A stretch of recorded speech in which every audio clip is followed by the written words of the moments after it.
one of the things that Stu Weibel used to do at every conference was basically take a picture. And we had these at every speaking engagement early on for the early Dublin Core, basically these just different mosaics of watching the different groups basically sort of form that was coming from all sorts of different things. And what was actually interesting was the sort of just the diversity of the audience in terms of just where people were coming from, coupled with the jet laggedness of where people were coming from.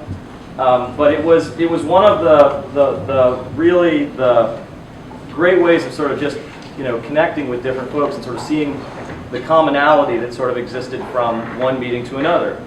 It's actually when I was trying to basically think about what to talk about today, for an opening talk you want to sort of touch on at a certain level the themes of the particular conference, which I think you're spot on.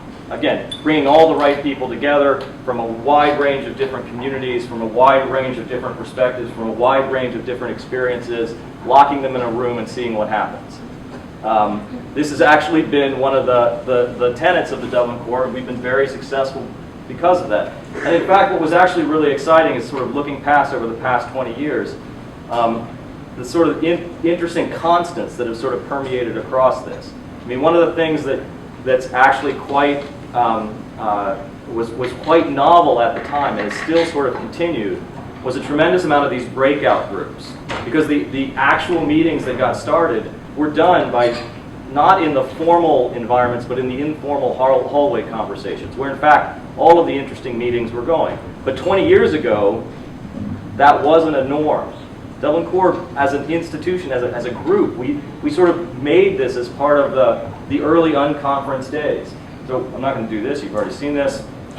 But I want to talk a little bit about, in the context of Dublin Core, and in the context of the web, and in the context of the themes we've been talking about, a talk in three parts. I'm going to talk a little bit about the past, I'm going to talk a little bit about the present, I'm going to talk a little bit about the future. So, a little bit about the past.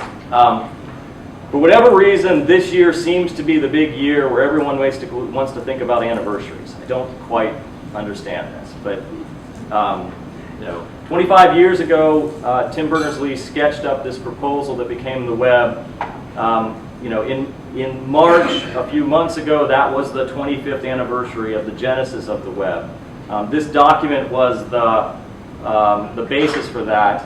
And it was sort of stapled to the walls at MIT for a while, and the little marginalia in the upper right-hand corner is appropriate. For those that can't read it in the background, it's basically a bit of notation from, at that time, Tim's boss, which basically, after reading it, said, vague but exciting. And that vague but exciting, now, 25 years later, we can't imagine the web. We can't imagine being without the web. Our children have grown up, and this is just a permanent part of how they basically, do school, do research, share information. But 25 years ago, we were in this situation where, because we didn't have that in our mindset, we were comparing it to the things that we knew. We were comparing it to systems that we were familiar with. That exciting aspect clear, but the path to get there was unclear. And at a certain level, that's where we're at right now with the data web.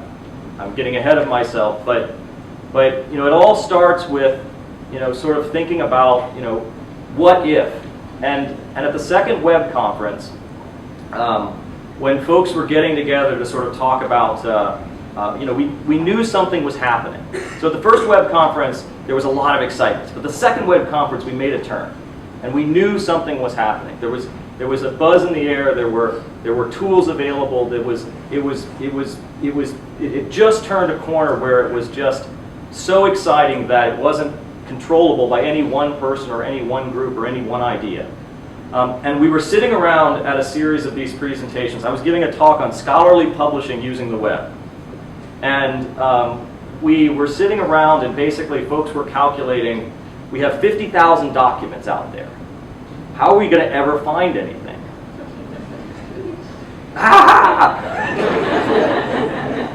And so I think it was the Hotel Intercontinental in Chicago. Under stairs in a darkly lit hallway with plaster sort of peeling down. Yuri Rubinstein, the gentleman over here, who was the CEO, president of a company called SoftQuad. Anyone that basically is familiar with issues of accessibility on the web, making the web possible, accessible to anyone and everyone, Yuri was one of the leading figures that made that happen. He unfortunately left us too soon, but frankly, one of the just the most formidable, nicest, amazing, intelligent people that sort of really was one of the leading aspects and one of the leading lights that made the web possible, specifically for everyone. Joseph Hardin, the other gentleman on the right, he at that time was in charge of NCSA's division where Mark Andreessen, Eric Bina, and a cast of crew were developing Mosaic. Stu, the gentleman, I always like that shot of his. I don't need to really explain to him. And I was next to him, and yes, I am that pixelated. At that time, we convinced Terry Narold, who was the director of the Office of Research, that this was actually happening. Terry was forward-thinking enough to say, let's make this a leading objective of ours. And we were very gracious to be able to, with his help, get together with a lot of folks and basically say, look, let's bring together individuals from a wide range of different disciplines. So yes, we in the library community know something about finding stuff, but let's bring together folks that are working on the low-level internet protocols that are making the web work. Let's bring together individuals that are focusing on structured document encoding and bring them together.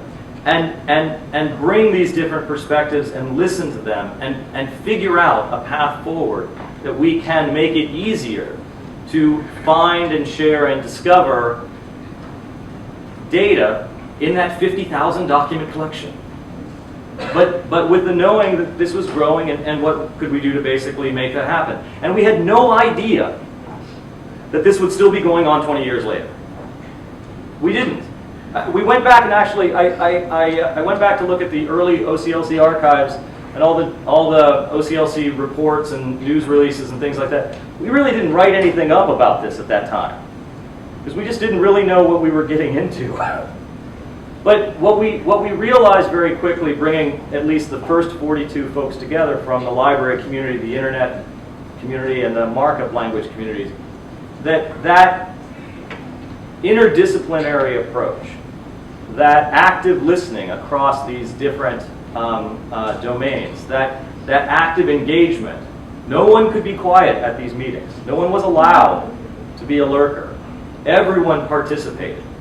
And that's been a very common theme throughout a tremendous amount of the conferences since. And it's been one of the cornerstones that has made Dublin Core actually so amazing. And it's amazing to see, in fact, all of you here, 20 years later. I mean, this is a huge testament in and of itself. People from all over the world flying in to talk about metadata. Let that soak in just for a second. What's equally important is how much that particular meeting and this particular initiative has had in the landscape of metadata on the web. This is an interesting diagram. Bruce, where are you? Come on, Bruce, raise your hand. There you are, Bruce.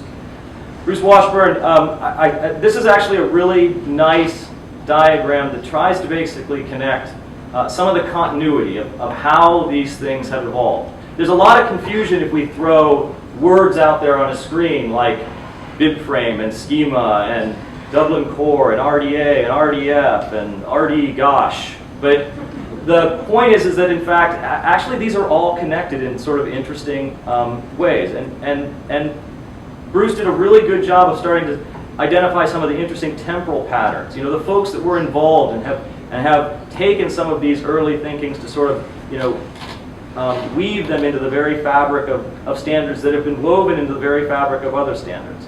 In essence, realizing again that as all of us are here today, this has been a journey that has been going on for 25 years, and the initiatives that we've started in Dublin Core, frankly, have direct impacts in a lot of the low-level technology protocols and standards that the Web Consortium has developed. It has a huge amount of impact in terms of the trajectories in which different industries, not just the library communities, but industries in general have taken, and actually have an important part to play in the direction in which the future of libraries and the future of the web of data actually can begin to coexist. So, you know, there's a lot that you know, we can do to work with Bruce to fill this out, but what was really nice about it was just starting to basically realize just the impact that the Dublin Core has had in terms of a wide range of different initiatives. And the things that, in fact, many of us sort of take for granted, or these weird slogans that have sort of shown up periodically over the past 20 years, have actually become very interesting founding principles in formalized designs in a range of different standards. Some of these terms, you know, rightly so, should be left go and go into the history books. But some of them have actually been quite important in terms of shaping our thinking here. So, I mean, there's a lot of new faces in the room, and I was extraordinarily excited, Mike, when you basically you know, highlighted all the folks that were on the sort of first time here. But can I get a quick raise of hands? Who is the, you know, for those that are the first time in the Dublin Core, one more time? This is awesome, guys. All right. So, all right, for those that were in the front of the seat, do that again, and everybody turn around and look. Okay? All right, just look at the numbers here. I mean, that's a really good sign of some pretty healthy activity, and actually really excited as, you know, an indicator for the success of this kind of trajectory. But for those that are sort of, you know, raising their hands for the first time, I'm going to just tie together a few quick silly slogans and what their impact are. So 20 years ago, we were dealing with metadata standards and metadata structures in which, in essence, folks were having to think, in order to build a standard, we have to build this huge monolithic set of vocabulary and structures that encompasses everything. And every standard that we build has to be weighed by a bathroom scale. And in fact, everything that we build has to be encompassing for all of the particular audience. So much that actually it makes this sound, you know, when we drop it. It's that, you know, voluminous of a standard that has to basically be in place. One of the things that the Dublin Core has basically recognized sort of, you know, 20 years ago was, in fact, actually lighter weight standards and modules of vocabularies can actually coexist quite nicely. We can actually make simple vocabularies that are important for discovery, and they have these extended by different communities over time. That was a radically different notion of approaching this particular problem at that time. It came up with phrases like Warwick Framework and the Dumbed Down Rule, and, you know, these phrases that we started introducing to help ourselves understand this. But the notion that one standard, you know, to serve everyone was a real challenge. And then, in fact, we could break these up and come up with frameworks of standards that could most effectively be combined. And that we didn't have to have one standard to rule them all was a really, really radical change at that time. And it was hammered out in terms from the library's perspective and how we could do it from a technology perspective and how we could represent it in a markup perspective. And that's been an interesting permutation and progression that has basically woven itself into the minds of metadata designers over the past 20 years. I'm not going to really sort of go through the rest of these things, but I want to highlight one of the